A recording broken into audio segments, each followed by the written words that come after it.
Venía una tormenta que la teníamos muy calculada y pensé que ahí ya no salíamos. En esos momentos de soledad total, y cuando estás solo en la Antártida, estás solo.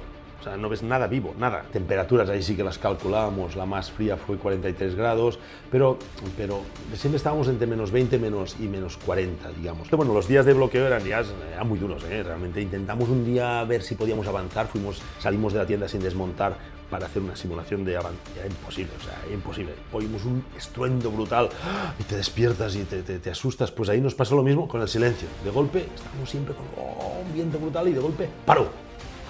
Otra vez también mi mente veía que era imposible llegar, que al ritmo que iba tardaría mucho. Luego tu objetivo, que te motiva, se convierte en tu peor obstáculo, en tu enemigo. ¿Qué has aprendido de estar completamente solo?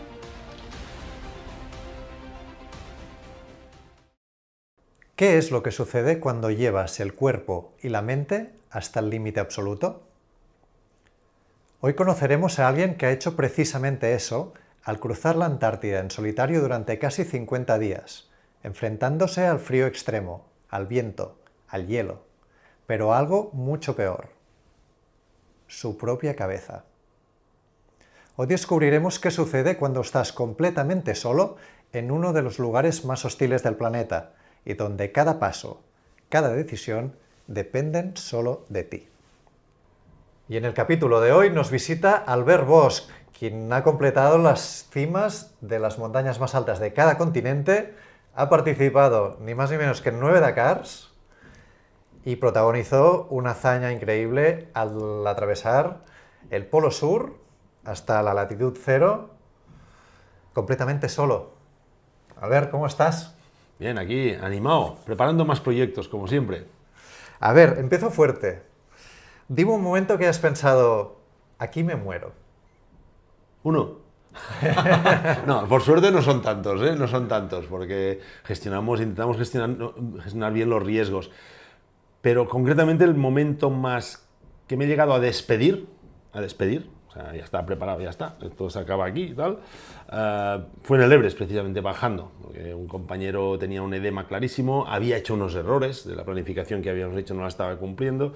Venía una tormenta que la teníamos muy calculada y pensé que ahí ya no salíamos. Luego te despides, te centras en lo que puedes hacer, te vuelves un radical de ese momento, de ese siguiente paso, y por suerte salió todo bien, por suerte. Y por suerte es muy importante, porque a mí no me gusta estar vivo por suerte, a pesar de que muchas veces la fortuna tiene que sonreírnos, pero me gusta anticiparme y hacer bien todo lo que puedo. Pero el Everest sería quizás el momento que te mencionaría. ¿Qué te pasó por la cabeza en ese momento? Bueno, que no vale hacerse trampas al solitario, que tienes que aceptar la realidad en la que estás, sobre todo si además es una cosa que has ido a buscar. La aventura la vamos a buscar, la decidimos, ¿no? Con lo cual tienes que hacer el trabajo antes. Y yo me sentía tranquilo. O sea, y esto es muy importante, porque tienes que prepararlo antes, y porque si en el momento en que pasa algo, estás en una situación de máximo riesgo, de esos que piensas que el único objetivo es llegar vivo a la noche, con lo cual quiere decir que estás cerca del límite, ¿no? Y ahí esta palabra sí que es importante, porque sí que existe el límite. Estas chorradas que decimos en el deporte, no existe el límite, se puede hacer todo lo que quieras, son chorradas de marketing y frases bonitas, porque cuando encuentras el límite muchas veces no vuelves para contarlo, con lo cual, ojo, que va de verdad, que esto no es una maratón que abandonas y coges un taxi y te vas a casa, Tienes que trabajarlo antes, tienes que estar convencido de que aquello tiene sentido para ti, de que eres auténtico, de que estás dispuesto a casi todo, dentro de unos valores y una ética, para conseguirlo, e incluso a pagar el precio de un posible error, un posible fracaso, un posible desgracia. Y esto es muy importante, porque si cuando estás en una situación límite, empiezas a lloriquear, a pensar en los niños, a pensar qué caray estoy haciendo aquí, que yo no quiero estar aquí, que por favor, ¿por qué? No gestionas bien lo poco que puedes gestionar. Tienes que ser un radical de ese momento, olvidarte de todo, de la mujer, los niños, del trabajo, de la seguridad, incluso de la vida, la importancia de la vida, y volverte un superviviente a saco. Porque si no, seguro que te caes en la grieta. O sea, me dices que no hubo un último pensamiento, sino que lo único fue enfocarse en el siguiente paso que tenías que dar. Sí, sí, sí. O sea, llega un momento que tienes que volverte casi insensible a todo, porque no puedes distraer tus energías en dónde te gustaría estar y en tal. O sea, luego sí que hay otra vez que pensaba que no sobreviviría, pero ya esto era por consecuencias de un accidente. Estuve ingresado en la UCI de cardiológica, de cardiopatías de Canruti, del hospital de Canruti, y me tenían que operar del corazón, a corazón abierto, porque no podían acceder a sacarme la sangre del pericardio. Y vi que aquello estaba muy mal, porque veía que veían doctores darme explicaciones y tal, que estaban asustados y que no podían demorarlo más. En ese momento pensé que igual palmaba. Ahí como no podía gestionar nada, solo estar en manos de los doctores, ahí sí que reflexioné el qué pasaba. Y es importante, ahí sí que vi que es importante estar tranquilo, tener las cosas preparadas y sobre todo si llega un momento extremo en que te tienes que despedir y llegas a despedirte, pues estar tranquilo, ¿no? Estar tranquilo con lo que has hecho, en por qué estás ahí y ya está, y dejar las cosas más o menos bien amuebladas para los que se quedan. Ya sé que no es agradable hablar de esto, pero es que si no miras de cara a la muerte, si no miras, la aceptas y estás dispuesto a pagar cierto precio y a gestionarla, luego no gestionas bien la parte de vida. Ya no hablo solo a nivel de gestión de la emergencia o de la urgencia o del riesgo, sino incluso de tu liderazgo de vida, ¿no? Que es lo importante, es donde te tienes que centrar. Pero para esto tienes que aceptar muy bien lo otro. Antes de seguir, si os gustan estas historias reales, ya sabéis, os suscribís al canal, le dais a la campanita para estar a la última de los vídeos que vayamos publicando aquí en FMC Sport. A ver, abordamos también el tema de la Antártida porque realmente viendo tu currículum hay un montón de cosas, pero me llama mucho la atención este proyecto que hiciste. ¿Qué es lo más duro de estar completamente solo en la Antártida? Bueno, solo un matiz antes. Hablo de la Antártida, pero yo he hecho 15 expediciones polares. A veces la gente piensa que solo he ido a la Antártida, ¿no? Es muy importante la preparación, la evolución y de hecho ahora estamos aquí y dentro de unos días me voy a Svalbard, a la isla más al norte de Europa, Noruega, que está casi tocando al Polo Norte. Ahí, solo la parte norte de Groenlandia está a esa altura, ¿no? Bueno, estar solo, ¿qué es lo más difícil? Lo más difícil básicamente es estar bien contigo mismo. Parece una tontería, pero es muy importante porque en esos momentos de soledad total y cuando estás solo en la Antártida, estás solo. O sea, no ves nada vivo, nada. Ni plantas, ni animales, sea humanos, no humanos o extraterrestres. ¿No? Solo, estás solo. Con lo cual ahí solo tienes que comunicarte contigo. Y claro, ahí no puedes escaparte.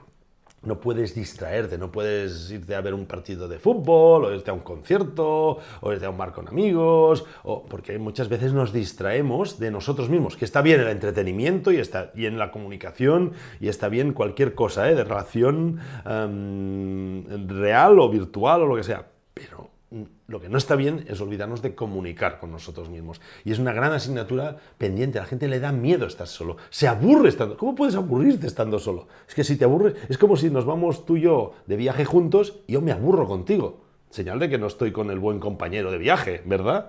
Pues si me voy conmigo y me aburro conmigo, es que no estoy con el buen compañero de viaje, no puedo aburrirme conmigo. Tienes que aprender a estar bien, a motivarte, a conocerte, a discutir contigo. A veces estás de acuerdo, a veces no, y tal. Pero, bueno, y a estar seguro de lo que quieres hacer y tal, y todo esto. Y sí que hay momentos en que, lógicamente, igual que si nos vamos tú y yo de viaje, hay momentos que no conversaremos, que estamos más osos y no siempre tenemos que estar de cháchara. Pero en general tienes que estar bien, ¿no? Y esto es la parte que es el reto principal en estas expediciones en solitario o en grandes momentos en la vida que estás solo, ¿no?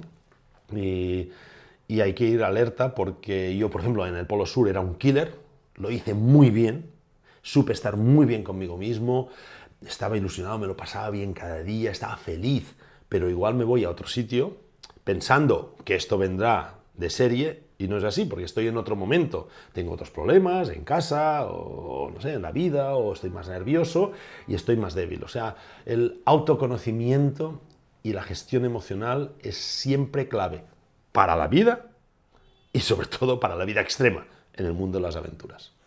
¿Fueron 44 días solo? 48, sí. 48 días completamente solo. Eh, pero eso no tenía que ser así, ¿no? No, claro, fue una soledad sobrevenida. O sea, porque esto lo habíamos planificado, siempre lo digo, 7 personas durante un año y medio trabajando. Esto es un trabajo de equipo. Esto, o sea, no sé, cuando Fernando Alonso corre en el bólido Fórmula 1, él ahí está solo, pero hay un equipo de 40 personas detrás, ¿no? Pues ahí teníamos 7 personas, 2 ejecutando, Carlos y yo, habíamos planificado la expedición en pareja, lo cual supone no solo de compañía y de gestión de riesgos, que es muy importante, sino también de material, cómo llevar el material repartido, el botiquín, la tienda, la comida, etc. Y de golpe estuvimos bloqueados 15 días en una tienda por una tormenta. Son habituales las tormentas cerca de la costa en esa época, pero no tan largas. 15 días absolutamente bloqueados. Ahí mi compañero quedó bloqueado, se quedó destruido, no le encontró el sentido, y como estábamos cerca de la base polar que nos daba soporte, era posible un rescate no extremo, porque si no cuesta mucho, para venirte a buscar lejos tiene que ser un caso ya extremo, límite. Lo vinieron a buscar y yo decidí quedarme, sí. Luego, claro, ahí tienes que replantear todo. Te has estado preparando casi un año para una expedición en equipo y de golpe no hay equipo, estás solo, ¿no? Luego tienes que replantear todo a nivel de logística, a nivel de mentalidad y a nivel de seguridad, sobre todo. Ahí cualquier parida te puede enviar al otro barrio. Cuando estabais bloqueados en la tienda, claro, una cosa es un día, dos, 14. ¿Hay algún momento que piensas, ¿qué coño hago aquí? ¿Me quiero ir a casa? ¿O pensaste esto o le diste la vuelta automáticamente? Bueno, ahí yo creo que fue la diferencia fundamental entre mi compañero y yo, ¿no? O sea, que yo estaba muy conectado a ese proyecto, lo había luchado mucho, lo deseaba desde hacía mucho tiempo, había trabajado, y no es por ponerme flores, pero había trabajado como el 90% de las tareas, las había trabajado yo, desde las logísticas a las de financiación, que son las más importantes, había buscado todos los sponsors, estaba muy comprometido. Incluso me había operado de apendicitis 3 meses antes para evitar un riesgo, porque ahí un rescate tarda entre 3 y 5 días de media, porque vuelan en avioneta, con esquís, si te tienen que venir a buscar, tiene que haber una visibilidad perfecta y un viento casi nulo, por si no es accidente asegurado. Con lo cual los rescates son complicados. Estaba muy comprometido y esto hacía que lo viví como en positivo. La paciencia la gestioné bien, ¿no? Y con ilusión y con confianza en que pues algún día saldría el sol, bajaría el viento y podríamos continuar. Solo teníamos que gestionar bien los alimentos. En cambio, mi compañero yo creo que no estaba tan conectado y lo fue conectando al miedo, a la inseguridad, a la falta de sentido, y esto te destruye, ¿no? Un día lo puedes aguantar, pero 15 no, ¿no? Y nunca pensé en que no tenía sentido. Pensé que, bueno, que siempre vamos estresados en la vida, que habíamos ido de culo en general con la familia, con el trabajo y con la preparación del proyecto, bueno, pues unos días de tranquilidad. Yo dormía como un oso polar en hibernación. Sí. ¿Cómo eran las condiciones allí? Me gustaría que las detallases, de temperaturas, los vientos, las nevadas. ¿Los días de bloqueo o los días de...? Todos. Es decir, los de bloqueo, ¿qué condiciones encontrasteis? Que comentabas una tormenta severa. Y después los otros días de expedición, pues que tuviste que afrontar solo. Sí, había un pupurrí variado. El paisaje no era variado, el paisaje era siempre igual, ¿no? Ahí en términos deportivos, yo no soy nada futbolero, nada, de ningún equipo ni nada, tal. Prefiero que ganen siempre los de más cerca, ¿no? Lógicamente. Pero ahí solo es feliz si eres del Real Madrid, porque todo era blanco, ya te lo digo. No, pero aparte de esto, bueno, los días de bloqueo eran muy duros, realmente intentamos un día ver si podíamos avanzar, salimos de la tienda sin desmontar para hacer una simulación de avance, y era imposible, imposible. Hicimos como 1 kilómetro, volvimos y imposible moverse, vientos muy fuertes siempre de más de 50, 70, 80, 100 kilómetros por hora, aproximadamente, no teníamos nada para calcular, ¿no? Temperaturas, ahí sí que las calculábamos, la más fría fue 43 grados, pero siempre estábamos entre menos 20 y menos 40, digamos, los días de tormenta, ahí incluso un día nos despertamos del susto, ¿Sabes que normalmente a veces estás tranquilo y aquí, como si decimos ahora, oímos un estruendo brutal y te despiertas y te asustas? Pues ahí nos pasa lo mismo con el silencio. De golpe estábamos siempre con un viento brutal y de golpe ¡paró! De verdad, nos pegamos un susto. ¿Qué ha pasado? ¿No? Esto es el fin del mundo. ¿No? Pero imagínate, ¿no? Y luego, durante los días el resto de días de travesía, había días de todo. Días de viento, días de calma total, días de sol, días de niebla, una niebla muy espesa, que ahí cuando hay niebla es muy, muy espesa, es casi no ves el final de tus esquís. O sea, realmente ahí marea, ¿no? Marea, porque no sabes casi si subes o si bajas, hacia dónde vas, etcétera. Y bueno, había días de todo, días de buen tiempo, días que estábamos a -5, -7, cuando estás ahí, estás acostumbrado, vas bien abrigado, estás perfecto. Y bueno, era un poco este pupurri, pero ya tormentas así gordas ya no pillé ninguna más. De hecho, son más habituales en la parte de la costa. El tiempo ya más adentrado en la Antártida es más estable. De hecho, es un lugar donde no nieva, es el mayor desierto del mundo, la Antártida. O sea, mucho más grande que el Sáhara y mucho más desierto. Un desierto se caracteriza por pocas precipitaciones, poca vida, ¿no? Y poca vida en general, ¿no? Y ahí esto es extremo. O sea, en vida el Sáhara es un vergel de vida comparado con la Antártida, porque hay de todo, animales, personas, de todo. En la Antártida nada. Y en precipitaciones es tropical el Sáhara comparado con la Antártida, porque ahí hay sitios yo pasé por sitios que hacía 20, 25 años que no precipitaba, o sea, junto al desierto Mojave y Atacama es los desiertos más áridos del mundo. Pasa que lo poco que cae siempre queda, ahí no se mueve, eso está claro. ¿Qué mala decisión puede matarte ahí? Bueno, desde una gran mala decisión a una pequeña mala decisión. Ahí tienes que ser muy meticuloso en el detalle, Por ejemplo, una pésima decisión que podría matarte sería mientras estás montando la tienda y tienes que coger una clavija, soltar un momento el toldo y coger la clavija. Esa pequeña decisión puede ser letal, porque una pequeña ventada se te lleva el toldo y ahí no lo para nadie. O sea, nunca se enganchará en un árbol, en una roca, nunca. Pierdes el toldo. Perder el toldo puede significar perder la vida, porque es tu refugio si hay una tormenta, un refugio radical. O sea, va así, no sé, no atender a tu cuerpo. O sea, sí, porque yo había un día que me asusté mucho porque me mareaba. No sé por qué me mareaba, no sé qué me pasaba, y en lugar de querer perseverar, me paré, me digo, mira, me estoy media hora, me abrigué bien, parado, recuperándome, a ver qué pasa, y si no monto la tienda me quedo aquí, porque no puede ser que me desmaye. O sea, desmayarte estando solo puede ser letal, porque te quedas, te coges una caja, te coges una hipotermia, yo qué sé, imagínate, ¿no? O sea, y ahí te caes. Lógicamente cruzar una grieta que no debes cruzar, pero ahí a veces tienes que mirarlo todo, llevamos sonda, pero a veces te la tienes que jugar. A veces tienes que decir, dependo del azar, ¿no? Porque también tienes que jugar con él. Pero bueno, tienes que hacerlo mejor para que te venga buena suerte, ¿eh? ¿Cuál dirías que es el mayor riesgo? Decías viento, decías las grietas, la temperatura. El mayor riesgo siempre son hacer errores, ¿eh? Es no hacer bien lo que depende de ti.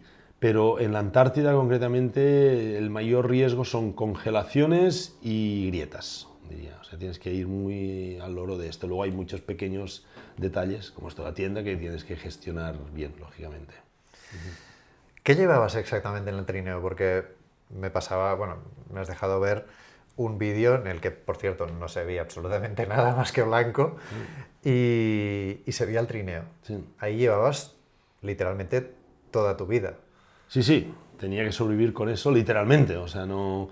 Ahí tienes que es uno de los temas siempre difíciles de planificar, porque claro, tienes que llevarte todo lo necesario, pero solo lo necesario, porque lo tienes que arrastrar tú. Y el trineo ya en la salida nos pesabas 146 kilos, o sea, que parece, no, parece mucho y tampoco es tanto, porque lo arrastras por el hielo. o sea, solo cuesta arrancarlo, pero cuidado, pero sí que cuesta mucho, porque el hielo, la Antártida no es plana, parece plana cuando la ves, pero está llena de grietas, bloques de hielo, sastrugis, que es una especie de olas, pequeñas olas congeladas, que tienes que subir el trineo ahí, luego te baja y te va contra las piernas, tienes que ir con mucho cuidado que no te haga daño, o sea, cuidado, que tienes que... Lo que más me preocupaba era la espalda, no lesionarme la espalda, porque te quedas clavado de espalda y tienes un problema gordo, o sea, ¿no? en este tipo de ir siempre con mucho cuidado, ser muy meticuloso cuando te agachas, cuando cargas peso, cuando te metes en la tienda, proteger la espalda es muy, muy importante. ¿Qué llevábamos en el trineo? Bueno, todo lo necesario, sobre todo comida suficiente, comida liofilizada básicamente, luego también llevaba frutos secos, turrones que me habían regalado y cosas así, embutido, envasado al vacío, que yo en esa época comía carne, ahora no como, etcétera.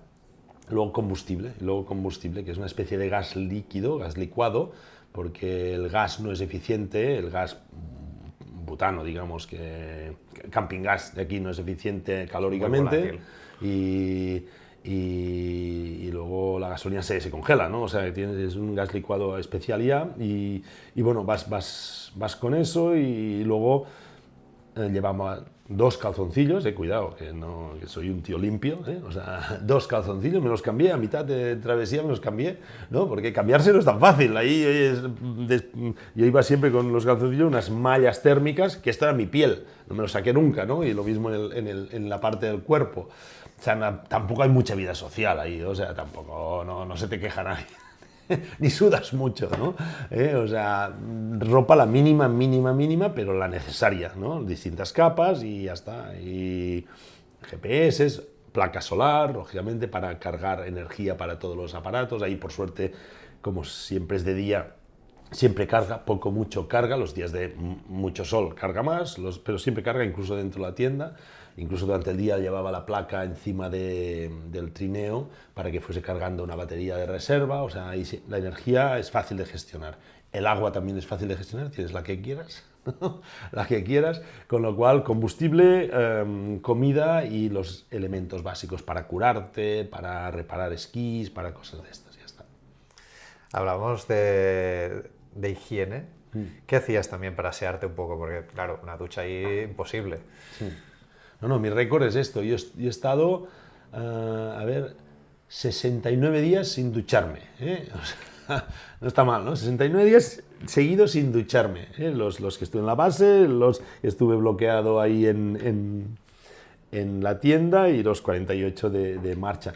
No, básicamente lo que hacía es con un poco de... Llevaba unas toallitas húmedas, pero claro, las toallitas húmedas tienes que descongelarlas al baño María, cuando cocinas algo y todo, las pones ahí, porque si no, también las tienes congeladas, ¿no? Todo se congela, ¿no? Y nada, básicamente esto, de vez en cuando, con la toalla descongelada, pues limpiarse un poco el checo y poco más, ¿no? Y ya está. Y luego alguna vez con un poco de agua que había sobrado y tal, te lavas un poco, pero no llegas a aquello a hacer pachaf, ¿no? El pachaf no, Y básicamente esto. La ventaja también, aparte de que no sudas mucho, porque hay poca sudoración puedes sudar, el equilibrio de la temperatura es muy difícil, porque cuando estás en marcha, digamos, en modo deporte, claro, si te abrigas mucho, sudas, y es muy peligroso sudar porque humedeces toda la parte de la ropa, la anorak y todo, y luego esto se te congela, y luego lo puedes descongelar en la tienda o lo que sea, pero descongelar es otra vez humedad, y llegarlo a secar es muy difícil, con lo cual hay que ir, y muchas veces iba sin la protección de fuera, sin el gran anorak. No me lo ponía cuando iba a montar la tienda, cuando paraba y todo. Prefería ir ligero, bien abrigado, pero intentar no sudar, es importante. Pero la parte de higiene es relativamente fácil en este sentido y importante, ahí no se infecta nada.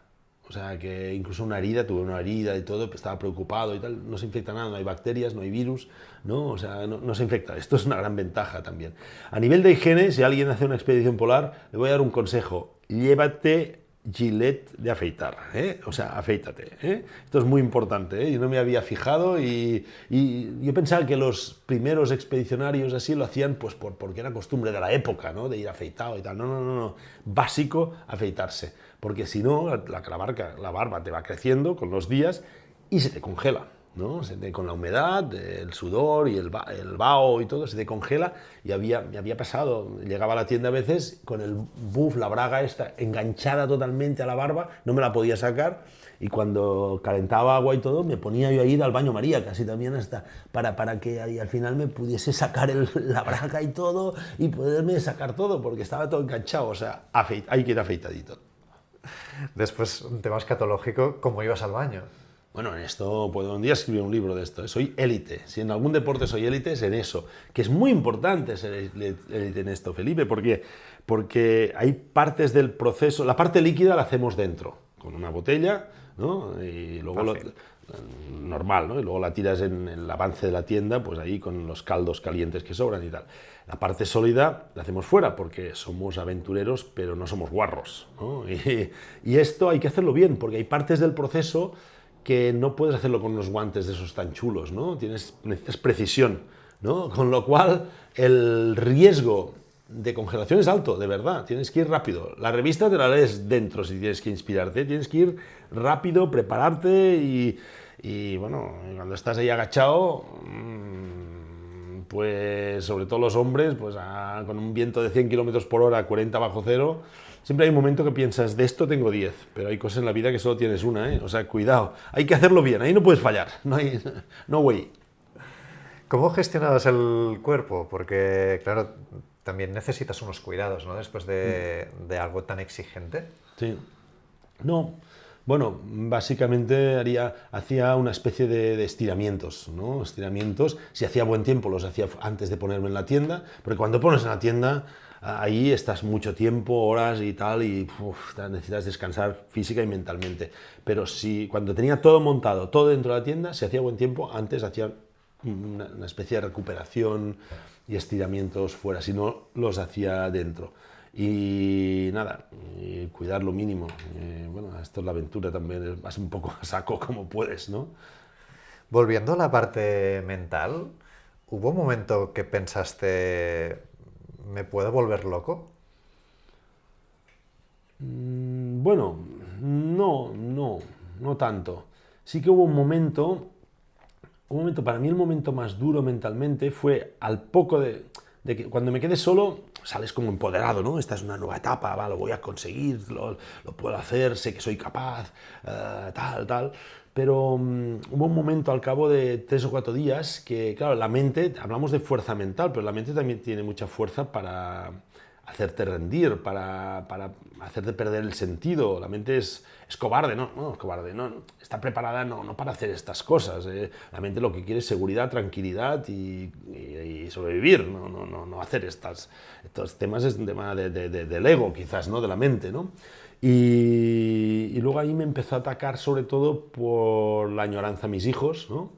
El pensar si era un padre responsable, porque claro, lo había planificado entre dos, quedarme solo, cualquier cosa. O sea, y esta tranquilidad o intranquilidad, mala conciencia, te empieza a atacar. Luego pensar que si me iba bien, no estaría en casa por Navidad, no estaría en casa por fin de año, no estaría en casa por Reyes. Mis hijos tenían entre 8 y 12 años en ese momento, tengo 3. Luego ahí, claro, te empieza a dar miedo, cosas que no tendrían que darte miedo. Y ahí tuve que tomar una decisión radical que fue desconectar de mis hijos, ¿no? Y yo hablaba por satélite con mi mujer, de vez en cuando, era como mi centro de mando, ¿no? Y de información de todo.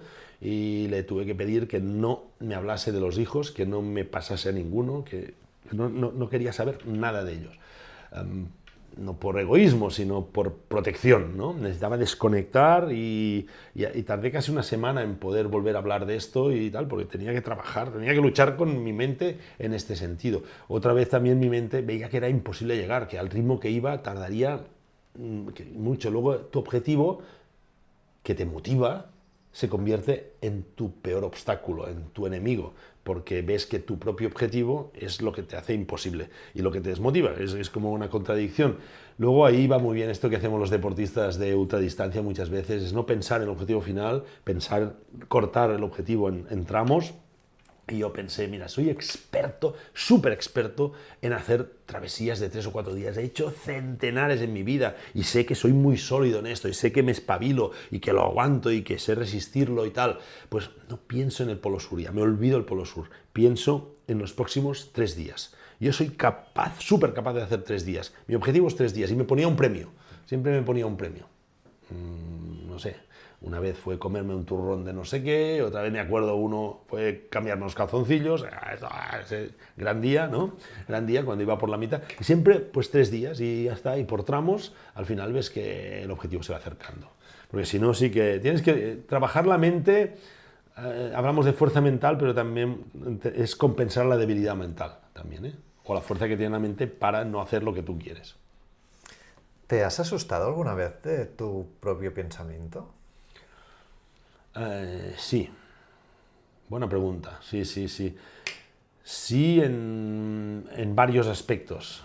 Primero porque a veces estás dispuesto a asumir riesgos que no tocaría, que te la juegas por encima de lo que las circunstancias te aconsejan, y eso ya no es gestión de riesgo, ya es temeridad. Pero cuando piensas que es más importante el objetivo que la gestión mal, y a veces te asusta esto porque no hay que ser tan radical. Yo creo que, como decía Chesterton, la aventura puede ser loca, pero el aventurero tiene que ser muy cuerdo, ¿no? En este sentido. Y a veces también porque a veces pienso cosas demasiado potentes, demasiado... No, bueno, a mí me gusta, pero a veces me asusta, porque hace que veas... Porque claro, yo al menos en mi trayectoria no sé si es buena o mala, pero es larga, es larga.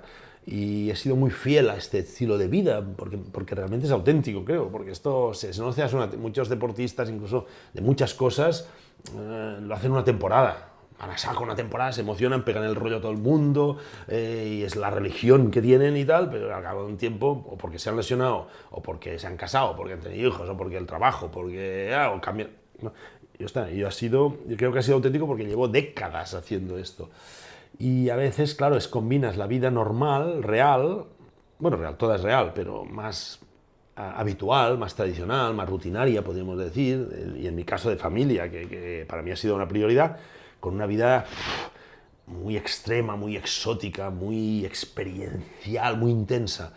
Y claro, y se te va mucho por aquí, pues esto tira mucho, ¿no? Y a veces te asustas porque piensas muy en grande y piensas que muchas cosas de la vida habitual, que nos quejamos, que luchamos, que nos estresamos, no tiene sentido, y estás tan aquí que a veces no gestionas, puedes llegar a no gestionar bien lo de aquí, ¿no? Y este equilibrio no es fácil de hacer, ¿eh? Porque esto tiene mucha potencia y podrías soltar amarras de muchas cosas que a veces no tocan. ¿Me podrías poner un ejemplo? Bueno, en la parte, por ejemplo, económica, ¿no? De la gestión económica, porque, bueno, sí que quizás haya aventureros que tienen la suerte de ser ricos y se dedican a la aventura, pero normalmente no son muy buenos, porque se dedican a cosas pues más glamurosas, ¿no? Que está muy bien, ¿eh? Todo está muy bien. Pero no es mi caso, menos, ¿no? Y claro, tienes que gestionar tu economía también, ¿no? Tu economía, porque en mi caso, 3 hijos, pues tienes una responsabilidad, ¿no? Responsabilidad, bueno, porque todo el mundo tiene que si hipoteca, que si gastos de escuelas y todo, y luego ves que realmente en el plano de la vida la pasión y la seguridad están en lados contrarios, ¿no? O sea, cuanto más quieres ir hacia la seguridad, que tu responsabilidad te quiere llevar allí, más te alejas de tu pasión. Si te conectas mucho a tu pasión, claro, normalmente te alejas mucho de tu parte de seguridad, o sea, de tu responsabilidad. Y ese equilibrio es difícil. Por esto mucha gente tiende a renunciar a su pasión en la vida, o sus pasiones, y centrarse en su responsabilidad. Y dice, y ya lo haré cuando tenga esté forrado, cuando esté jubilado, cuando tenga el tema arreglado, cuando, y no lo hace nunca. Y yo he renunciado a esto, y estoy conectado a mi pasión permanentemente. Y eso es heavy, aunque no lo parezca, es heavy, porque tienes que gestionar tu parte de responsabilidad. Y a veces te asustas porque ves que estás dispuesto, cuando hablo de riesgos también, es a asumir ciertos riesgos, incluso económicos, teniendo hijos, teniendo responsabilidad, pero dices, y vas a saco, y a veces te asustas de lo radical que eres en esto. Pero es que es difícil, ¿eh? Cuando estás conectado al enchufe de la pasión, dejarte llevar por el enchufe de la responsabilidad. Y bueno, y a veces estos son pensamientos que no son fáciles de gestionar. La gente ve muy guay, ¡ay, qué bien, qué bien, qué bien! Lo que no sabe nunca es lo que hay detrás, en la cocina, ¿no? En la cocina. Y a veces lo digo, mucha gente me ha dicho, oye, ¿puedo venir contigo a alguna aventura? ¿Puedo venir contigo tal? A mí me gustaría tener esta vida. Oye, que yo no soy un deportista de élite, que esto lo puede hacer mucha gente, pero, como dicen los yankees, you have to pay the fucking price. ¿Estás dispuesto a pagar el precio? Porque esto es muy guay, ¿eh? Pero para hacer esto, tú puedes venir. Pero primero, vincúlate a todo el business plan. Esto no, vincúlate a todo el business plan. A mí no, yo gente para que me acompañe a las expediciones, tengo así. O sea, tengo así, encuentro así. A mí es muy fácil encontrar gente deportivamente capacitada, ¿no? Pero esto va de business plan.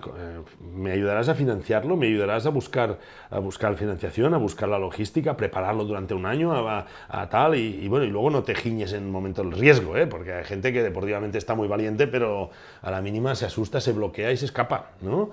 Pero aparte de esto, ¿comprometes parte de tu vida en esto? Porque ahora mismo estoy preparando un proyecto a 10 años vista, en 10 años, de próxima década. Y esto me sugiere que mi vida tiene que estar comprometida en parte con esto. Mantenerme con salud, mantenerme con rendimiento, mantener el equilibrio económico suficiente para hacerlo, buscar el tiempo, buscar la gestión de relaciones personales, con la pareja, con todo, no es fácil. Es que esto no es un capricho. Irse una semana a la maratón de sable está chupado. O sea, a mí me encanta, ¿eh? Te preparas la mochila y vas allí, vives una aventura fantástica, te la organizas, si te pasa algo te evacúan y ya te curan la herida, ya está. Esto es muy fácil, que es muy bonito, ¿eh? Pero que esto estamos hablando de otras cosas y yo creo que a veces no se entiende lo que hay detrás de esto. Cuando, claro, empezáis este proyecto, de golpe la tormenta que os bloquea, después tu compañero abandona y ya llevas unos días solo. Claro, al principio decías, vas motivado, ¿no? De venga, la hazaña, pero, por ejemplo, el día 10, que ya vas solo, ¿qué te va corcomiendo, qué te va pasando por la cabeza? No, bueno, un poco esto, segundo que te he dicho, que ves que el objetivo te queda muy lejos y es tu enemigo, tienes que gestionarlo por partes. Pero a mí no había nada que me intoxicase. Estaba muy bien, de verdad estaba muy feliz, ¿eh? O sea, aparte de estos momentos puntuales que tuve que trabajar la dirección que tomaba mi mente en el tema de los hijos y el tema del bloqueo por el objetivo tan lejano, estaba muy bien allí. O sea, estaba realmente donde quería estar. A mí me gusta la naturaleza, me gusta la aventura, me gusta la cosa auténtica. Yo soy un buscador de situaciones auténticas, que cuesta mucho.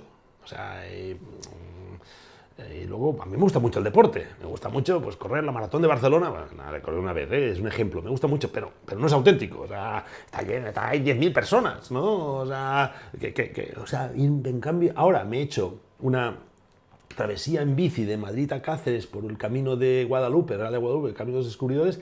En 5 días me he encontrado 10 personas, aparte de las poblaciones, en Semana Santa. O sea, esto es auténtico, ¿no? Aquí, al lado. Luego ahí yo estaba conectado, estaba haciendo una cosa súper auténtica, conectado con unos lugares más apasionantes, inciertos y desconocidos del planeta. Estaba haciendo uno de mis sueños.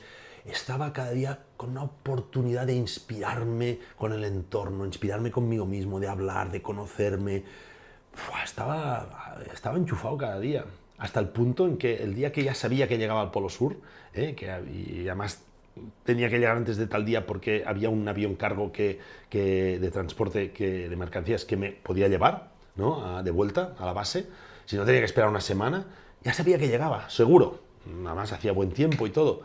Y estaba alegre, feliz, porque conseguía mi objetivo, me conectaría otra vez a la civilización, con los míos, pero es una felicidad amarga, porque esto se acababa, ¿no? ¿Y cuándo he tenido oportunidad de vivir algo tan potente, tan auténtico en esta vida de aventuras que me apasiona? Por suerte hay otros momentos muy interesantes, pero ese se acababa. Y ahí casi si me hubiese encargado el trineo de víveres y combustible, me regresaba, ¿no? Así, otra vez de expedición, un mes y medio más. ¿Qué hacías cuando no podías más, pero tenías que seguir por cumplir ese objetivo? Seguía más lento. O sea, era un tema o sea, a veces estaba... y esto, claro, lo vas viendo con los días, las semanas, porque son semanas, cada vez yo perdí muchos kilos ahí, a pesar de que me alimentaba bien, pero ya el frío, el esfuerzo y todo, volví, que un periodista de La Vanguardia, un fotógrafo muy conocido de La Vanguardia, Pedro Madueño, que se llama Madueño, que ha hecho exposiciones y todo, me pidió de hacer una fotografía sin ropa, ¿no? En la parte de arriba, porque parecía realmente un cadáver, o sea, un rollo Auschwitz, ¿eh? O sea, en este sentido. Pierdes mucha masa muscular, con lo cual tienes menos energía, tienes menos fuerza, pues, y quedas más exhausto. Bueno, hacía la misma distancia en más horas. Y esto sí que es un tema de gestión mental y de paciencia y de entreno, ¿no? Al final tengo experiencia.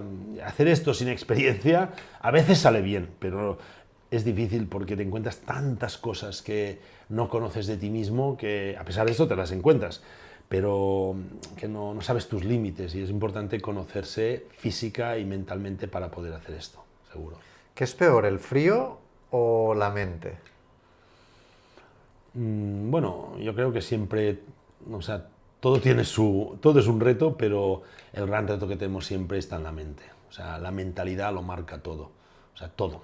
A veces lo digo incluso en conferencias, la realidad no existe. Cualquiera que sean nuestras circunstancias, no existen. Existe nuestra percepción de esas circunstancias y, a partir de ahí, entenderlas y decidir qué hacemos con esas circunstancias.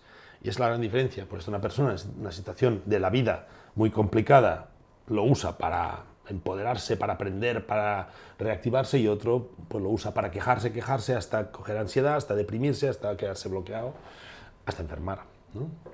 Depende de la mente. La mente es el gran reto. Ya me has dado alguna pincelada, seguro, pero has subido las cimas más altas de cada continente. ¿Qué tienen en común todas esas experiencias? ¿Las cimas, todas las cimas o con otras aventuras? No, las cimas. sí, comparadas entre ellas. No, bueno, en común que son lugares muy especiales del planeta, que son lugares apasionantes, que son lugares que todos te ponen su reto, y aunque sean montañas fáciles como el Kilimanjaro, que es la más alta del continente africano, y es fácil, pero no se puede menospreciar. Mucha gente falla mucha gente en el Kilimanjaro porque es fácil. Y como es fácil, no la respetan, y no la respetan y van rápido. Y como van rápido, ves que además los más atletas, muchas veces los más atletas son los que más cascan, ¿eh? En cambio, el abuelito que va ahí, pole, que dicen ahí, paso a paso, se va aclimatando y triunfa, y es muy chulo. Y yo creo que todas las montañas lo que tienen en común es que merecen un respeto en cuanto a reto deportivo. Y también que te enseñan que necesitan un respeto en cuanto a preservación del entorno, ¿no? Y esto ahí se aprende. Para mí fue un cambio de mental muy importante este proyecto, porque todas las montañas son preciosas, están en lugares únicos del mundo, pero muchas están muy amenazadas por una especie invasora que hay en todas. Esto es muy común, que se llama hombre sabio, ¿no? Homo sapiens, que se puso este apellido en un arrebato de soberbia, ¿no? Y somos muy destructores, ¿no? Somos un virus que están en todos lados, ¿no? Y hay que inmunizar el entorno natural de este virus, que somos nosotros mismos. ¿Cuál dirías que ha sido la montaña que más te ha marcado?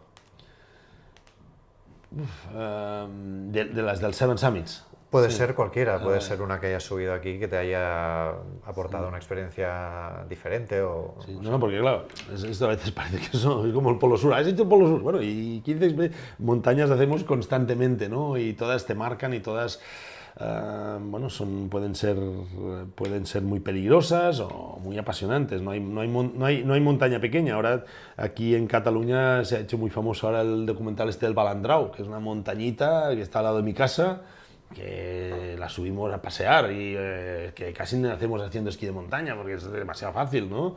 Y mira, ¡pum! Y en un día perfecto murieron ahí no sé cuántas personas. O sea, no hay montaña fácil, ¿eh?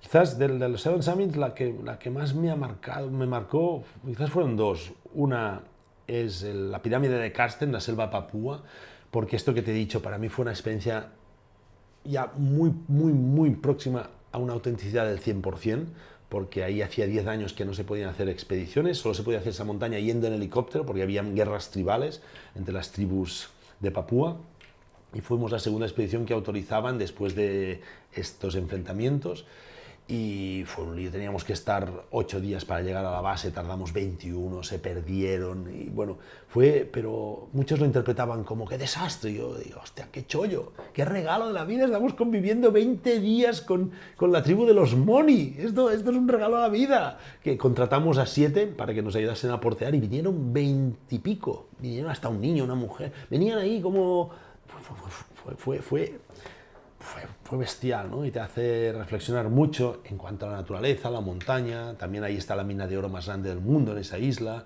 es Avatar, es Pandora, o sea, en Avatar, o sea, eso, están explotándola, echando a la vida autóctona, con lo cual para mí fue una montaña que me impactó mucho en cuanto a relación con el entorno. Y luego el Everest porque es la más alta, es muy bonita, no es cierto que haya colas, no es cierto. Esto, como periodista, deberías entenderlo. ¿Los periodistas de qué informáis? ¿De lo normal? No, informáis de lo excepcional, ¿no? Y las colas. Hay colas 5 días en el Everest, 5 días al año, cuando entra el monzón y entra el anticiclón. Ahí hay colas, ¿no? Porque la gente, todo el mundo aprovecha esos días de anticiclón. Pero hay colas para con todo el respeto, para los que no tienen mentalidad de aventura, mentalidad de montañero y mentalidad auténtica. Y deciden ir, no sé, es como si te vas a hacer una paella a la Costa Brava el 15 de agosto. Tendrás colas, tío, ya lo sabes, no te quejes de que te traten mal el restaurante, pero vete el 20 de octubre, el 20 de septiembre y seguramente estarás mejor, ¿no? Pues nosotros lo hicimos con esta mentalidad y vivimos una escalada excepcional, súper bonita, muy limitada en el tiempo, por esto también ahí hay más riesgo y casi palmamos, también es verdad, pero por error nuestro, porque hicimos mal, unas personas hizo mal el protocolo, pero también es una gran lección.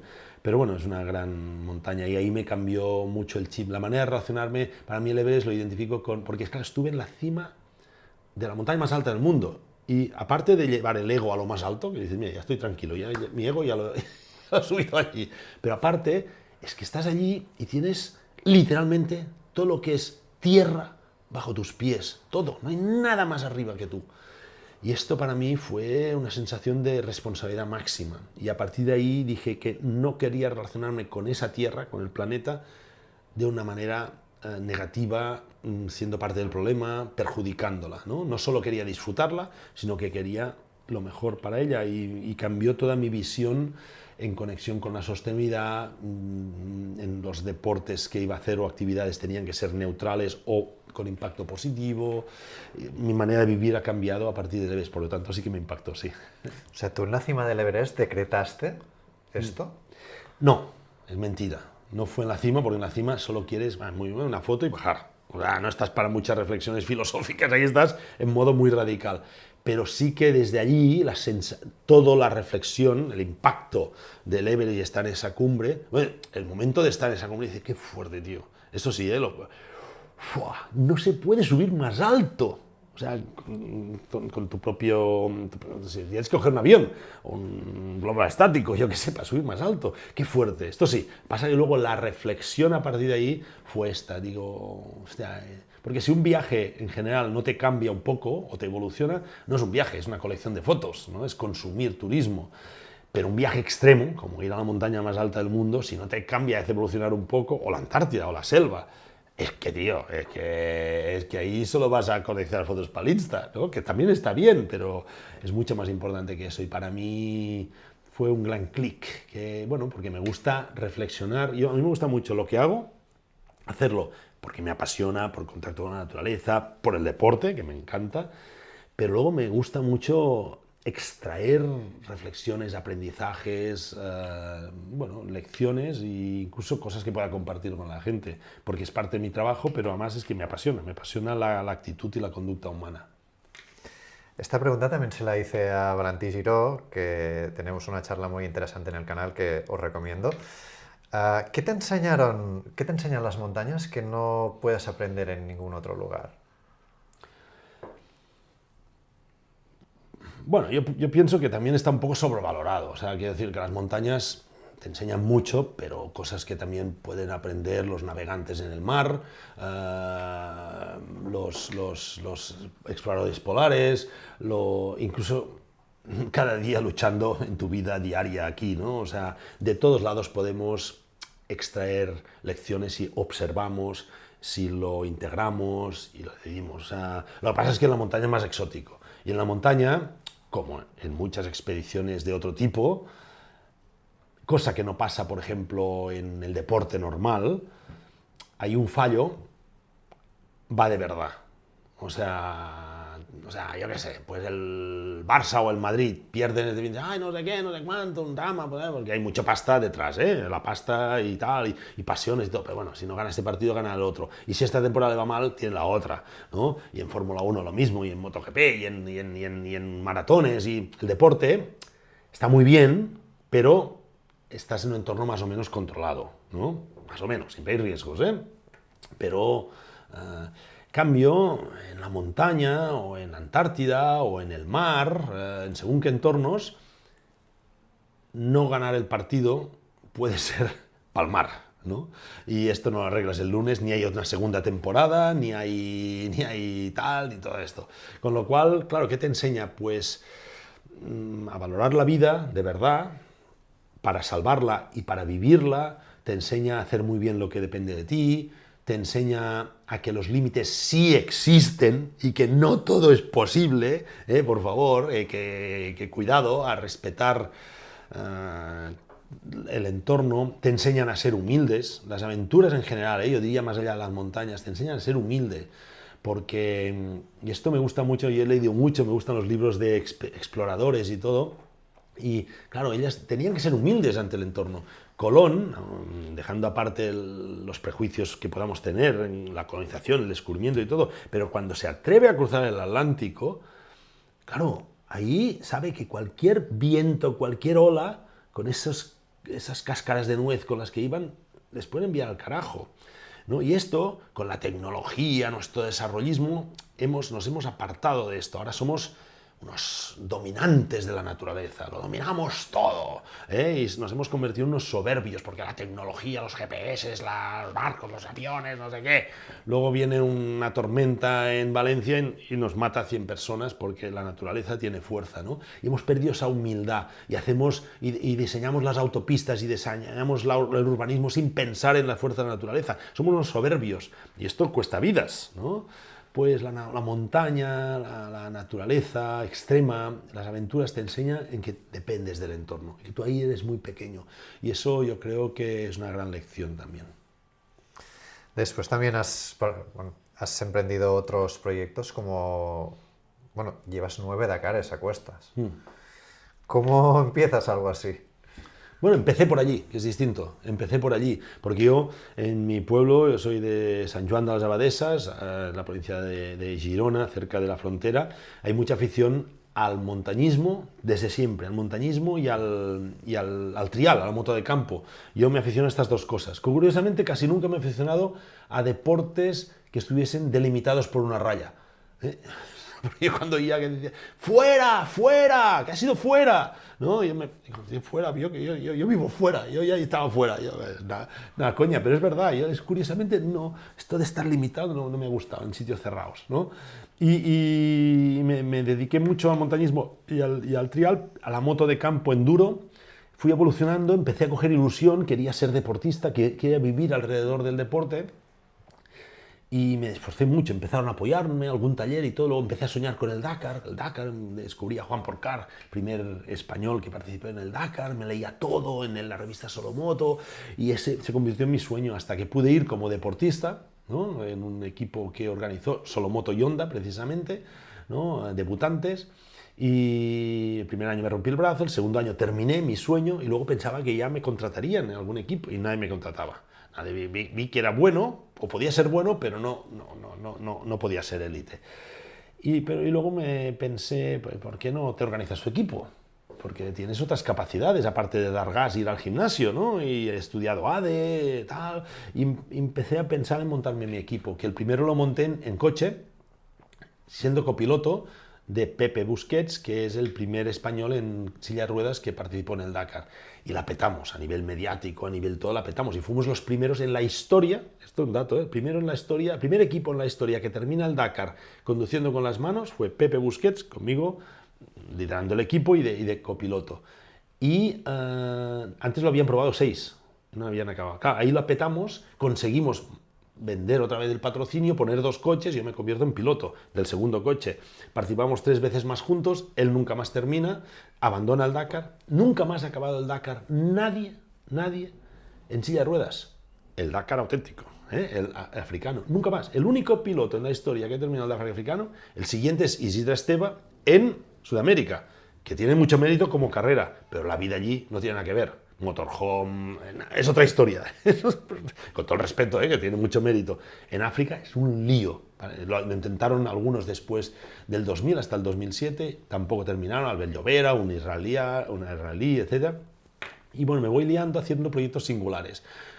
El de la silla de ruedas, luego soy el primer piloto español que participa en coche sin copiloto, luego me convertí en el primer piloto en la historia que participa en un coche 100% eléctrico. Bueno, intento buscar valor y es lo que intento siempre en mis proyectos, porque si no, no los vendo, porque ganar, no gano.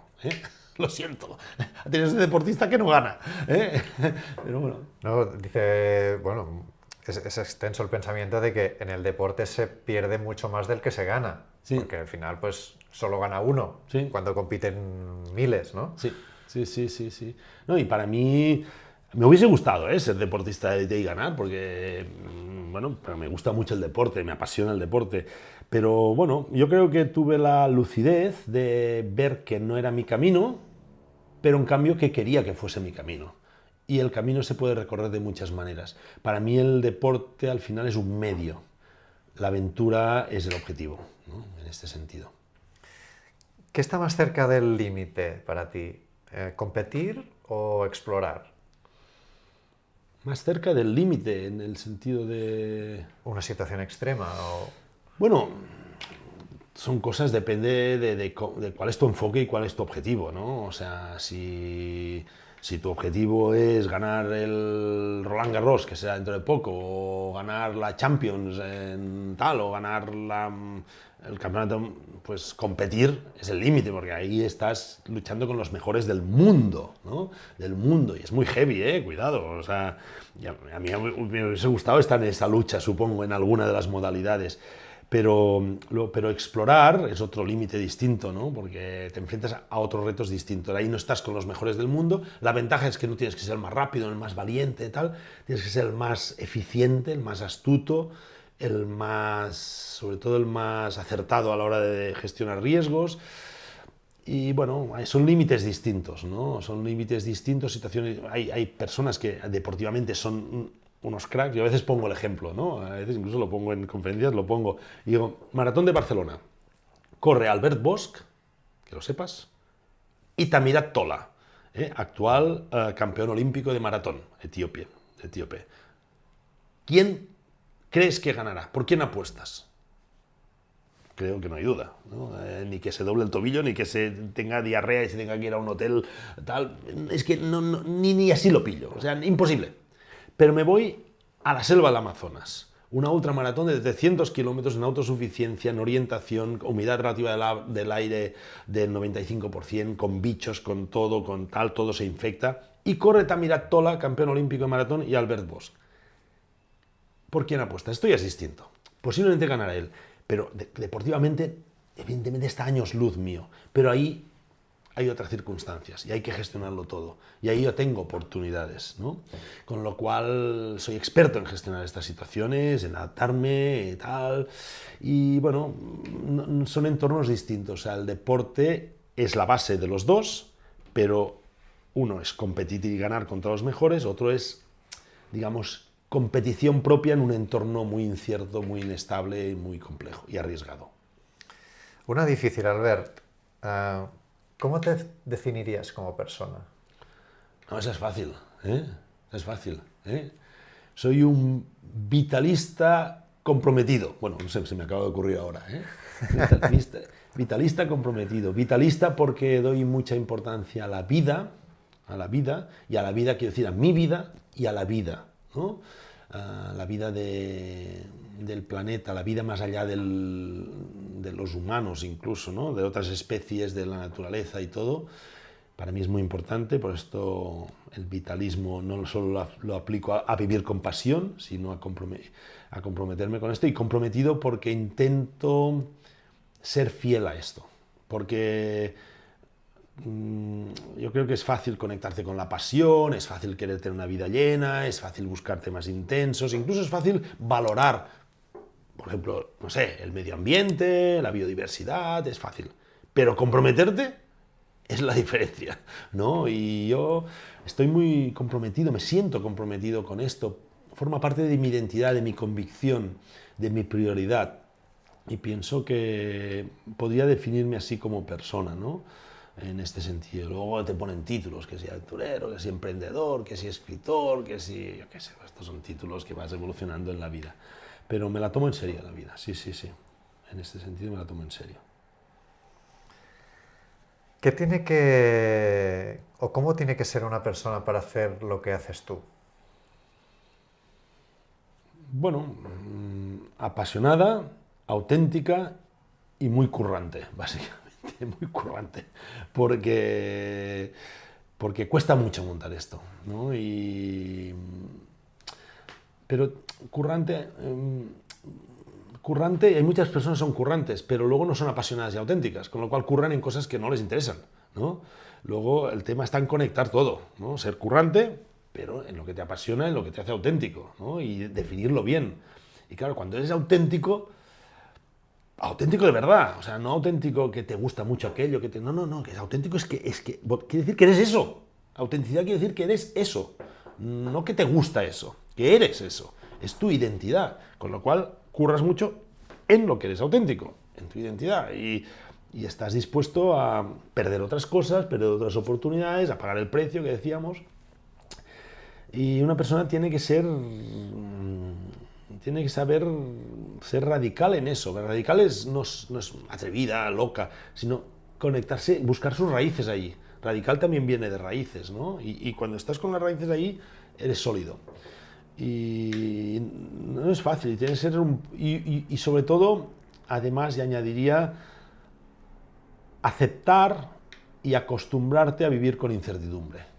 Porque si buscas la estabilidad, es otra partida, que está muy bien, ¿eh? Hay gente que es muy feliz buscando la estabilidad, la tranquilidad, y oye, cada uno lo suyo. Pero para hacer eso, tienes que aceptar y vivir la incertidumbre como una cosa habitual, incluso como una fuente de oportunidades, ¿no? En la maratón de Barcelona no me como una rosca, en la selva del Amazonas tengo otras oportunidades, porque hay incertidumbre.